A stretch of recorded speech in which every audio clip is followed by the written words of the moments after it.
Hey everybody, what's good? It's Carlos. This video is called 5 Ways CRISPR is About to Change Everything. I'm going to leave a link to the video here where you watch together explaining what CRISPR is. But long story short, they found a way to edit DNA to make like superhumans or at least designer humans. If you don't mind, go ahead and hit that subscribe button. Otherwise, I'm going to have to use CRISPR to turn you into a subscriber. If you see that little bell, if you hit that, so whenever I come out with something new, you'll be alerted. 5 ways CRISPR is about to change everything. Let's get into it. This is SciShow. 8 million subscribers. Whoa, they're doing something right. Here we go. CRISPR is about to change everything. This gene editing technology is so precise, so flexible, and so accurate that the sky's the limit for what scientists can do with it. The first CRISPR-based gene therapies are already on the market, helping people with blood disorders, which is great, but researchers are just getting started. Like curing disease? Think bigger. Way bigger. CRISPR has the potential to improve our lives in more ways than you can imagine. If biology even comes near it, you can CRISPR it. Let's look at a few ways, starting from almost ready to go and working our way up to pie in the sky. Hang on, before we go too deep into that one, hang on. Okay, so a couple things. We learned from the other video that they're using CRISPR for blood diseases because blood being more viscous, more of a liquid, right? They're able to inject the CRISPR solution, we'll just say, not solution like a liquid, solution like the solution of a problem. So you have a problem, they're able to go in, they cut the DNA, and then they stitch in a new RNA, which is basically like a cousin of the DNA. But then the DNA heals, the cell heals the DNA, and then all the adjustments are there. So it's easier for them to make changes to something that's more liquid than it is, say, your muscles. And along those lines, some of the other things that we talked about in the other video was being able to change someone's color, hair color, eye color, probably even skin color. They're talking about being able to change someone's physiology, so basically their muscle structure.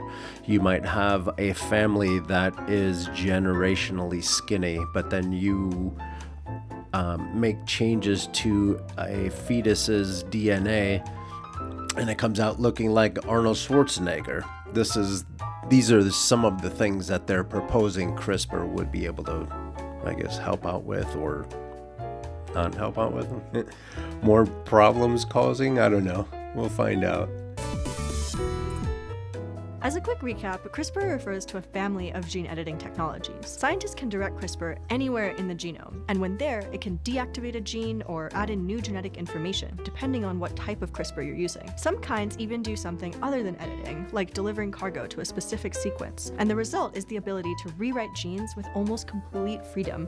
And here's what we can do with that. First up is solving the organ transplant shortage. In the US alone, there are over 100,000 people on organ waitlists, hoping to find a match for a needed kidney, liver, lung, or heart. And even if you're lucky enough to get a new organ, it won't last forever. Transplanted organs are good for maybe like 15 to 20 years, and that's with a constant course of immunosuppressive drugs to prevent rejection. That's because there are a ton of little differences between individual humans that our immune systems can recognize and will try to get rid of. To address that, we can use CRISPR to create better matched organs, not from humans, but from pigs. A 2023 paper reported on a successful method to prepare a pig kidney for transplant. Researchers made 69 different genetic edits with CRISPR technology to improve the chances of getting an organ from a totally different animal. This would be huge. Some of the edits removed pig-specific genes. This would be huge. I didn't even think about that, but like genetically modifying. Coming from someone, my sister went through kidney failure back a handful of years, and that was a whole thing. Trying to find someone who was a match was very difficult. And then even if you did, there was just a lot of hurdles that came with trying to find a transplant. So then being able to genetically modify, say, a pig kidney, that way you can better match the person. I know for a fact that if you go through a kidney transplant, you have to take medication, rejection medication, basically for the rest of your life. So being able to take an organ and then more tailor it to your body. One of the biggest things would be not having that kidney rejected by your body because it matches down to the DNA level. So that would be amazing. Edits added more human-like features, and still others deactivated zombie viruses in the pig genome. 2 people have received such a kidney. One man passed away 2 months after receiving his new kidney, but not from organ complications. Another woman had the transplanted pig kidney removed. Again, not from people have received such a kidney. And some of the edits removed pig-specific genes, while other edits added more human-like features, and still others deactivated zombie viruses in the pig genome. 2 people have received such a kidney. One man passed away 2 months after receiving his new kidney, but not from organ complications. TV? Another woman had the transplanted pig kidney removed.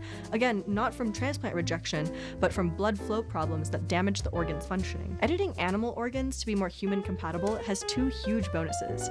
1, it could create a supply of organs that greatly reduces organ transplant waitlist times, and 2, it could reduce the need for so many my of those sister had to wait drugs. But as you can probably tell, although there have been a few human tests, this one isn't quite ready to go. Doctors and scientists are still carefully making improvements to safety and effectiveness before this can become widely available to more people. Still, we started with the tamest thing that CRISPR might revolutionize, so let's keep going. CRISPR could also give us more effective cancer medications. Since cancer is basically a disease of genes gone wrong, it's no surprise that biomedical researchers are pursuing gene editing with CRISPR as a fix. I mean, this almost ended up being the entire episode given how many different approaches CRISPR enables. Some researchers are working on an approach to eliminate dangerous growth-promoting genes from tumor cells. And because we know some specific genes are risk factors for cancer development, like BRCA1 and 2 for breast cancer, we could target those genetic sequences for repair. Other researchers are instead trying to improve how your immune cells respond to cancers to make them better at naturally finding and fighting tumors. CRISPR could even be used to introduce instructions for making cancer-killing agents directly at the site of the tumor. Now, many of these methods are still in preclinical development, meaning they aren't ready for testing in humans or approved for use. But there's also an impressive number of CRISPR-devised cancer therapies already in human clinical trials, testing a variety of those approaches in a huge number of cancer types. In almost all these studies, the biggest concern isn't necessarily the effectiveness of treating the cancer, but it's making sure the CRISPR edits are on target. Off-target effects are edits made in the wrong part of the genome or even the wrong type of cells, and they can hold all kinds of risks. But because CRISPR is incredibly precise, it has a better shot at pulling it off than any gene editing technology that came before. Of course, curing disease is great, but we're shooting for the moon here. Our next couple of examples show how CRISPR could tackle the climate crisis. Okay, technically you can't genetically edit the climate itself, but climate does affect the plants we grow and eat, and making sure that plants can weather the climate crisis means we'll stay fed. Extreme weather events like long droughts or severe storms are becoming much more common, and that's on top of shifting rainfall and temperature patterns, none of which are good for farmers trying to maximize crop growth. Now, So before we talked about food companies creating genetically modified foods, and they're mixing, say, fish with strawberries or whatever. Remember? This is kind of that. This is what we were talking about. They're trying to make food more weather resistant. So if there's a drought, maybe there's a change in the DNA of that food that needs less water. Or if it's a monsoon or whatever, they're mixing fish and strawberries to make it more waterproof or whatever. It sounds funny, but it's kind of the things that they're working on. been engineering plant performance since the dawn of agriculture. It's just that we used to do it the old-fashioned way, with selective breeding. And even though genetic engineering of plants is already a thing, CRISPR has the potential to really speed up that process and keep us all fed as the climate crisis rages. The first way is to make plants more tolerant to hostile soil conditions. Depending on the crop and the geography, that could be soil that's just too damp, too dry, or too nutrient poor. Since crops are bred for yield, and with climate change impacting seasonal growing conditions, ensuring hardy crops is going to be key to preventing failures years due to drought, for example. Over a short period of time, a plant can deal with drought by closing the pores in its leaves to prevent water loss. It could also put less energy into growing leaves and focus instead on roots in the hopes of running into more water. Drought-tolerant plants, however, have genes that protect them from getting as stressed by limited water in the first place. Drought-tolerant plants produce more antioxidants, which help to fight cellular damage and stress. They also produce compounds that help the plant retain the water it does have, and using CRISPR to tinker with pathways like these could be a way to make crops even more tolerant of dry spells. Studies in rice varieties are helping to identify which specific genes are best for helping to survive those conditions. CRISPR could also help plants deal with soil that's too wet or too salty or otherwise contains the wrong mix of chemicals. A second way CRISPR could boost agriculture is by tapping into the genes that make fruits and veggies tasty and healthy. Again, researchers are adjusting the enzymes in rice to make it more palatable. Boosting production of amylose, a type of starch, makes rice that cooks up nice and soft and sticky. Other enzymes that occur naturally in certain rice varieties make them more fragrant, and CRISPR has been used here too to boost the production of the compound that gives jasmine rice its signature smell. Tomatoes and bananas have also been targeted for improvements in taste and nutrient quality. The barrier to these agricultural applications, though, is arguably less about the technical feasibility and more about regulation and consumer acceptance. Not everyone's crazy about genetically modified foods, although depending on where you live, it might not count as a GMO if the researchers don't introduce any outside DNA. So you could switch an existing gene off using CRISPR, and it wouldn't get the GMO label in some countries. Instead, those CRISPR-modified plants would get counted the same as other selectively bred varieties. We're starting to see these foods on supermarket shelves, and CRISPR advances aren't limited to the produce aisle. Japan has already approved the sale of fish with their myostatin gene disabled by CRISPR. Turning off this gene means more muscle growth and therefore more meat. We already select for beefier animals via regular breeding in all sorts of farmed species. CRISPR literally just speeds up the process. Speaking of faster, biofuel production is another area where CRISPR editing could make it possible to improve what we've already got. The biomanufacture of ethanol starts with an area where CRISPR... We've already done that. We've done that with wolves. We've taken wolves and breeded the mean wolf out of them, and now, you know, I have 2 Havanese dogs that you guys have seen on their channel.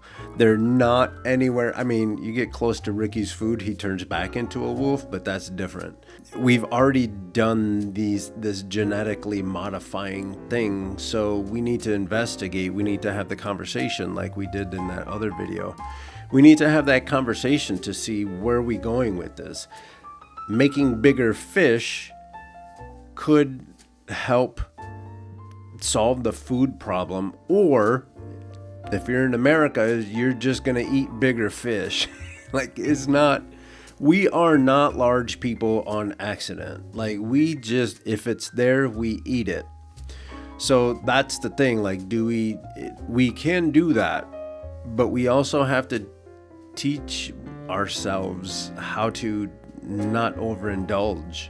Beefier animals via regular breeding in all sorts of farmed species. CRISPR literally just speeds up the process. Speaking of faster, biofuel production is another area where CRISPR editing could make it possible to improve what we've already got. The biomanufacture of ethanol starts with simple crop sugars, an easily renewable resource. And we do use microbes to produce ethanol, but it can be an inefficient process that produces too many byproducts to be an economical replacement for petroleum. But if we optimize the enzymatic activity of these bacteria, we could really boost the adoption of ethanol and similar petroleum alternatives. However, biofuel production also often requires high temperatures that most bacteria aren't really fond of. And temperature tolerance is a complex trait driven by multiple genes. This is where CRISPR comes in. One idea is to use thermophiles, bacteria that already thrive at extreme temperatures, and modify them to process organic matter into ethanol. Alternatively, we could replicate those heat-tolerant genes in more commonly used bacteria strains. Researchers tend to favor the second approach, putting beneficial genes into the strains that we already use. Heat shock proteins, for example, are really important for heat tolerance. These molecular helpers are upregulated when a cell is heat stressed, and they can stabilize proteins that might otherwise just unfold at higher than usual temperatures. In fact, CRISPR has already been much more effective than other editing techniques in souping up the bacterial strains we use for ethanol production. This route is preferable because doing your editing work at normal temperatures is so much easier than working with bacteria that only live at temperatures hotter than your average petri dish. What's more, because thermophiles are adapted to dealing with stressful conditions, they tend to be slightly better at DNA repair, and they more naturally resist attempts at CRISPR-introduced edits. Either way, it's still a work in progress. And this last entry is probably even further from widespread implementation, but it could happen, and it sure would be cool if it did. Ethanol isn't the only thing bacteria can produce. PHA is a kind of polyester fiber and a much greener alternative to the kind of plastics found in water and soda bottles. You see, if you feed certain bacteria a diet over-rich in carbon nutrients, they'll just naturally produce this bioplastic.